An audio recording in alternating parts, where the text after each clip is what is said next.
Hello दोस्तों, आज का टॉपिक हमारा है संविधान की प्रस्तावना। लूसेंट से लिया गया पार्ट 3, राज्य व्यवस्था का पार्ट 3 है संविधान की प्रस्तावना। संविधान की प्रस्तावना से जितने प्रश्न हैं सारे प्रश्न को इस लेक्चर में सॉल्व किए गए हैं और 1 बाय 1 करके सारे क्वेश्चन को सॉल्व कराया जाएगा और वीडियो एंड तक देखिएगा, तभी इस वीडियो का आपको बेनिफिट मिलने वाला है। ठीक है, चलिए स्टार्ट करते हैं आज का पहला क्वेश्चन। आज का जो पहला क्वेश्चन है हमारा, भारतीय संविधान के किस भाग को उसकी आत्मा की आख्या प्रदान की गई है? तो ऑप्शन नंबर ए यहाँ पर राइट आंसर हो जाएगा, प्रस्तावना को। ठीक है, प्रस्तावना को जो है भारतीय संविधान की आत्मा की आख्या प्रदान की गई है। ठीक है, नेक्स्ट क्वेश्चन पर चलते हैं हम। दूसरा प्रश्न जो है, संविधान निर्माताओं ने किस पर विशेष ध्यान दिया था? संविधान निर्माताओं ने किस पर विशेष ध्यान दिया था? तो प्रस्तावना पर ही उन्होंने विशेष ध्यान जो कि लगा रखे थे। बात करते हैं तीसरा प्रश्न जो है, भारत में जनप्रिय संप्रभुता है क्योंकि भारत के संविधान की प्रस्तावना शुरू होती है इन शब्दों से। तो राइट आंसर क्या हो जाएगा फ्रेंड्स? तो राइट आंसर यहाँ पर हम भारत के लोग हैं, option number D right answer हो जाएगा। ठीक है, बात करते हैं आगे हम नेक्स्ट क्वेश्चन पर। क्वेश्चन नंबर 4, क्वेश्चन नंबर 4 क्या बोल रहा है फ्रेंड्स? भारत को गणतंत्र क्यों कहा जाता है? आपको आंसर करना है। आपके मन में जो उत्तर है आप तुरंत टिक करिएगा उत्तर को। तो ऑप्शन नंबर डी यहाँ पर राइट आंसर हो जाएगा। ठीक है, भारत को गणतंत्र क्यों कहा जाता है? क्योंकि यहाँ राज्य का प्रमुख निर्धारित अवधि के लिए निर्वाचित होता है। ठीक है, नेक्स्ट क्वेश्चन पर चलते हैं। भारत एक है, यहाँ पर आंसर को टिक कर दिया गया है। भारत क्या है? भारत एक धर्मनिरपेक्ष राष्ट्र है। भारत एक धर्मनिरपेक्ष राष्ट्र है, तो यहाँ पर option number A is the right answer. Next question पर चलते हैं। अगला है, धर्मनिरपेक्ष का अर्थ क्या होता है? धर्मनिरपेक्ष का अर्थ होता है सभी धर्मों का महत्व स्वीकार करना। सभी धर्मों का महत्व को स्वीकार करना धर्मनिरपेक्ष का अर्थ होता है। ठीक है, बात करते हैं नेक्स्ट 7वां जो प्रश्न है, भारत एक धर्मनिरपेक्ष राज्य है, इसका मतलब है कि भारतीय राज्य किसी निश्चित धर्म का समर्थन नहीं करता है। अरे भाई, इसीलिए तो धर्मनिरपेक्ष राज्य बोला गया है कि ताकि किसी एक धर्म को बढ़ावा न दिया जाए, सभी धर्मों को एक नज़र से देखा जाए। ठीक है, तो वही तो उत्तर है कि किसी निश्चित धर्म का समर्थन नहीं करता है। ठीक है, नेक्स्ट क्वेश्चन है, गणतंत्र होता क्या है? गणतंत्र क्या होता है? गणतंत्र का मतलब होता है राज्य जहाँ पर अध्यक्ष वंशानुगत रूप से ना हो। जहाँ पर अध्यक्ष वंशानुगत रूप से ना हो, जनता के द्वारा चुना जाता हो। ठीक है, option number D is the right answer. Next question, निम्नलिखित में से वे दो शब्द कौन है जिनका समावेशन 42वें संविधान संशोधन द्वारा संविधान की उद्देशिका में शामिल किया गया? तो क्या है वो? ऑप्शन नंबर सी, समाजवादी धर्मनिरपेक्ष। ठीक है, option number C is the right answer. Next question, भारतीय संविधान की प्रस्तावना में भारत को किस रूप में घोषित किया गया? तो किस रूप में घोषित किया गया? एक प्रभुत्व संपन्न समाजवादी धर्मनिरपेक्ष प्रजातांत्रिक गणराज्य। Option number C is the right answer. Bihar PCS में पूछा गया क्वेश्चन है। नेक्स्ट क्वेश्चन है, भारत एक गणतंत्र है, इसका अर्थ क्या होता है? इसका जो अर्थ होता है, भारत में वंशानुगत शासक नहीं है। 4 ऑप्शन देखिए कैसे दिया है। सभी मामलों में अंतिम अधिकार जनता के पास है। भारत में संसदीय शासन व्यवस्था है। भारत में वंशानुगत शासक नहीं है। भारत राज्यों का एक संघ है। तो यहाँ पर ऑप्शन नंबर सी जो कि राइट आंसर है। ठीक है, UP PCS में पूछा गया क्वेश्चन है। नेक्स्ट बात करते हैं, निम्नलिखित में से कौन सा शब्द भारत के संविधान की उद्देशिका में नहीं है? तो ऑप्शन नंबर डी, लोक कल्याण भारत के संविधान की उद्देशिका में शामिल नहीं है। बात करते हैं आगे, कल्याणकारी राज्य का उद्देश्य है। कल्याणकारी राज्य का उद्देश्य होता है कमजोर वर्गों के कल्याण का प्रबंध करना। ठीक है, ऑप्शन नंबर यहाँ पर बी राइट आंसर होगा। अगला प्रश्न है, भारत को एक गणराज्य मुख्य रूप से माना जाता है क्योंकि राज्याध्यक्ष का चुनाव होता है। क्योंकि यहाँ पर राज्याध्यक्ष यानी कि राज्य का जो अध्यक्ष होता है उसका चुनाव होता है, न कि वंशानुगत होता है, जिस कारण भारत को एक गणराज्य के रूप में गिना जाता है। ठीक है, बात करते हैं नेक्स्ट क्वेश्चन पर। भारतीय संविधान की प्रस्तावना के सिलसिले में निम्नलिखित में से कौन क्रम सही है?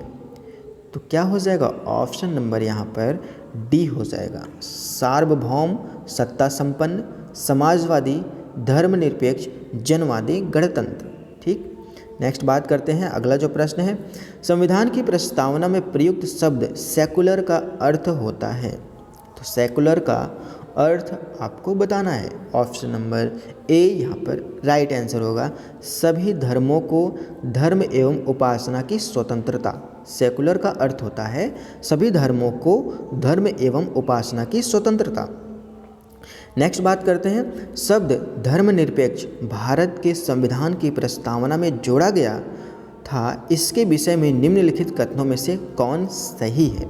तो कब जोड़ा गया था, आपको यहाँ पर चार ऑप्शन दिए गए हैं और कूट चुनना है। ठीक है, तो राइट आंसर क्या होगा फ्रेंड्स, तो यहाँ पर 1 और 3 होगा, 1 और 3, यानी कि वर्ष 1976 में जोड़ा गया, यह 42वें संविधान संशोधन में जोड़ा गया। Option number B is the right answer.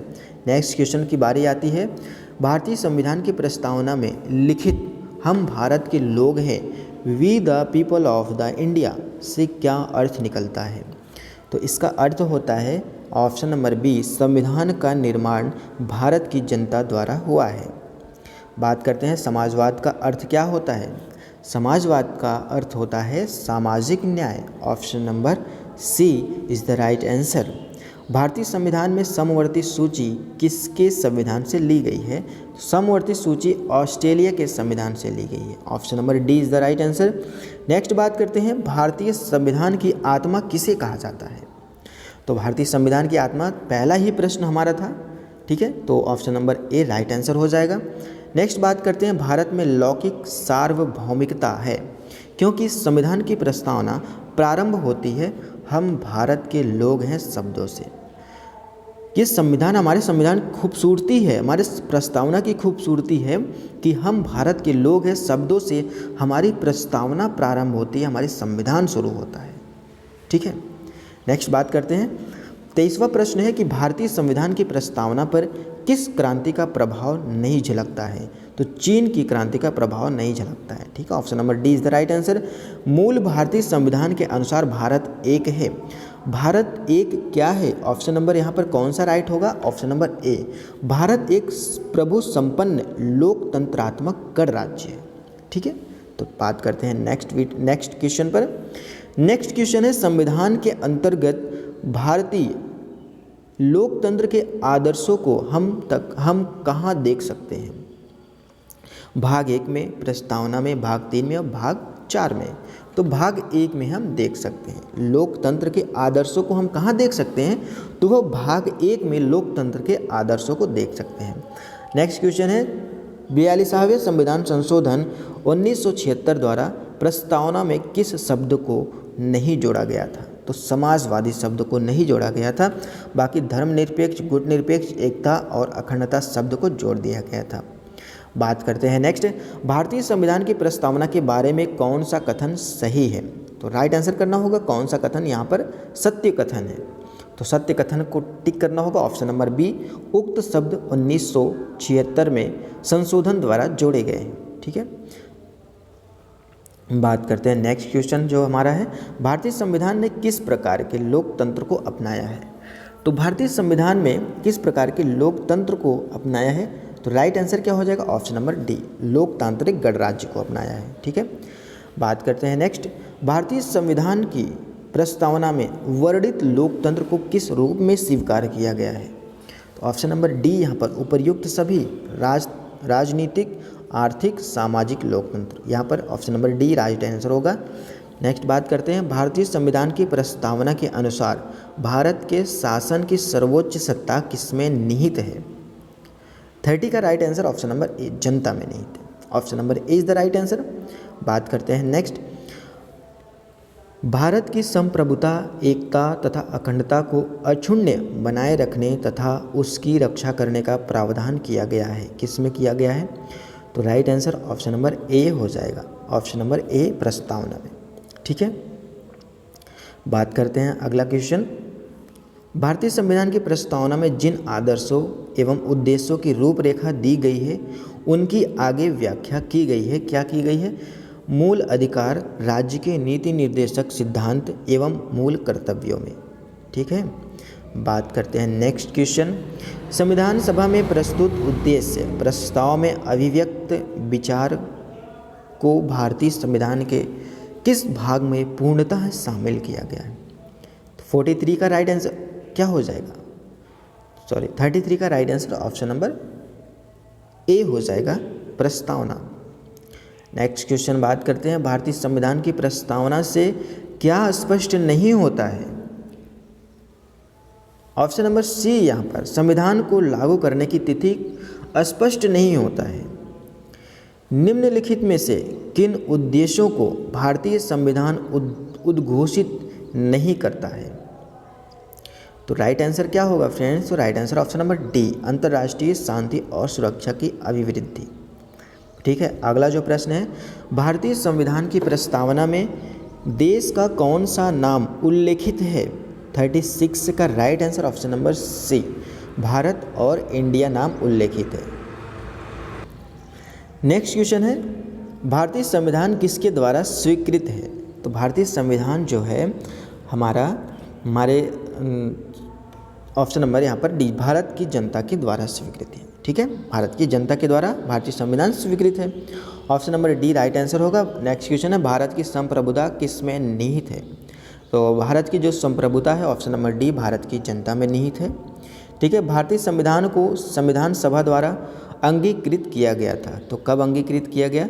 यहाँ पर राइट आंसर होगा ऑप्शन नंबर ए, 26 नवंबर 1949 को। ठीक है, भारत का संविधान पूर्ण रूप से तैयार कब हो गया था?